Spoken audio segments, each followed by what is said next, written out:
Hello viewers, পরশু দিন হচ্ছে কালী পুজোর অমাবস্যা। তার আগের দিন ভূত চতুর্দশী। ছোট্টবেলায় দেখতাম দিদা 14 শাক গুছোচ্ছে, দেখে না ভীষণ আনন্দ হতো। সেই সব রীতিরাজ দিনের পর দিন বদলে যাচ্ছে, এখন আর কেউ তোলে না। তা হঠাৎ করে মনে হলো এবছর দেখি নিজে নিজেই 14 শাকটা গোছাই। তাই তুলেছি, দেখো, মিষ্টি কুমড়ো পাতা নিলাম,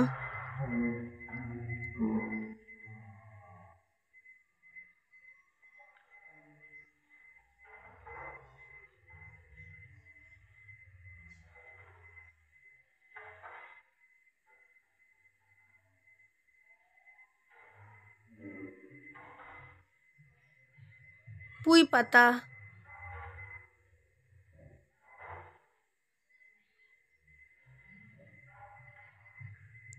উচ্ছে পাতা,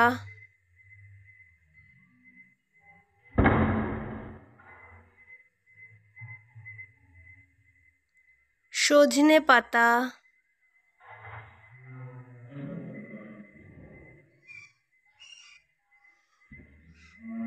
সাদা নোটে,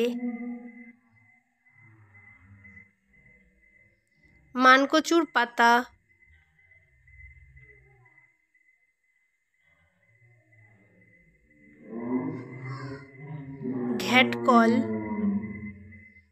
ঘ্যাটকলের পাতা,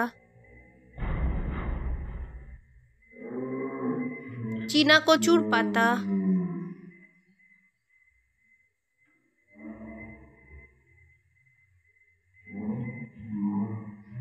চাল কুমড়ো শাকের পাতা,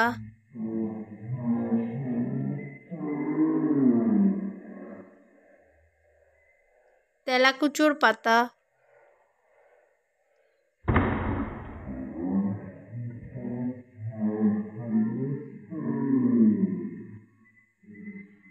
ওল শাকের পাতা, যেটা তো অবশ্যই দিতে হয়, ওল শাকের পাতা,